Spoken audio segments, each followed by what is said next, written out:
हे नगावाच्या जवळ आणि मर्दानाच्या पुढचं असं मध्ये आम्ही थांबलो आहे थोडं विश्रांतीसाठी. आणि इथे आहे ना अतिशय सुंदर ह्या सगळे पपईची झाडं आहेत. ही पलीकडे केळीचे मळे आहेत, इकडे तूर आहे. इथून केळी लावत आहे. हे ह्या सगळ्या केळीचं बाग आहेत. आणि गंमत म्हणजे ह्या सगळ्या केळींना असे एवढे मोठे मोठे केळीचे घड आलेले आहेत. आणि ते जे हिरवं दिसतंय समोर तिथे ते काय करतात, घड तोडून आणतात, त्याच्यातल्या फण्या अशा तोडतात. एक मोठ्या पातेल्यात पाणी आहे, त्याच्यामध्ये आपोआप धुतलं जातं की उचलायचं आणि त्या गाडीमध्ये ठेवायचं. मी पहिल्यांदा इतक्या फण्या लागलेल्या पाहिल्या. म्हणजे प्रत्येक झाडाला फणी आहे बा,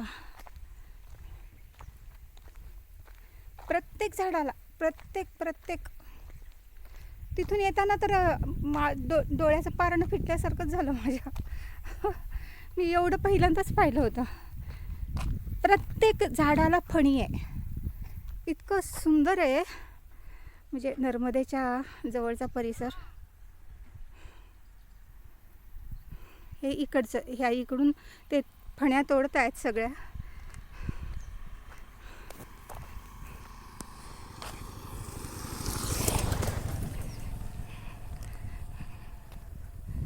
प्रत्येक झाड आहे ना, प्रत्येक झाडाला आणि मोठ्या मोठ्या फण्या आलेल्या आहेत. म्हणजे पूर्ण फण्याने काय घड, प्रत्येक झाडाचे घड आहेत हे. आणि तिथे ते करतायत. माझ्याकडे त्यावेळी मोबाईल आतमध्ये होता म्हणून घेता आलं नाही तर मला इतका मोह झाला होता शूटिंग करण्याचा. आता पुन्हा आम्ही तिथे थांबलेलो आहे, पाणी पिलो, निघायचं आता.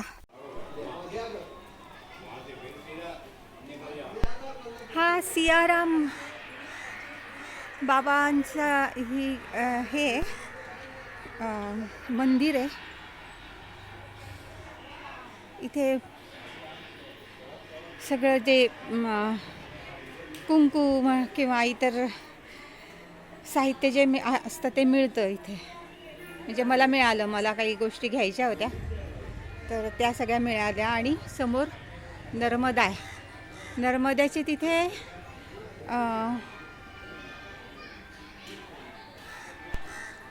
घाट आहे नर्मदेला.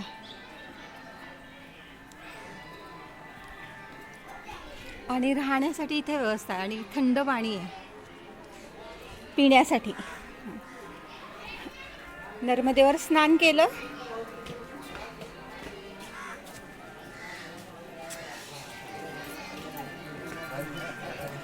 इथे खूप जण दर्शनासाठी येतात. हे जे बाबा आहेत हे 100 वर्षापेक्षा जास्त.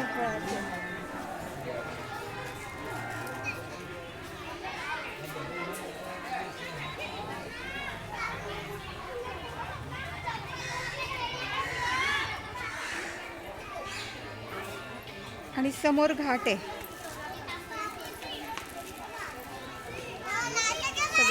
सगळेजण स्नान करतात.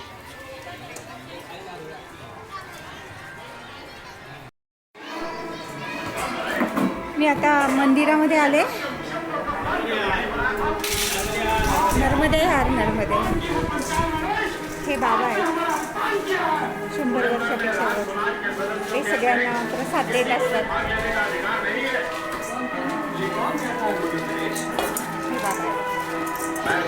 प्रसाद घेतला आम्ही इथे. सीधा मिळाला.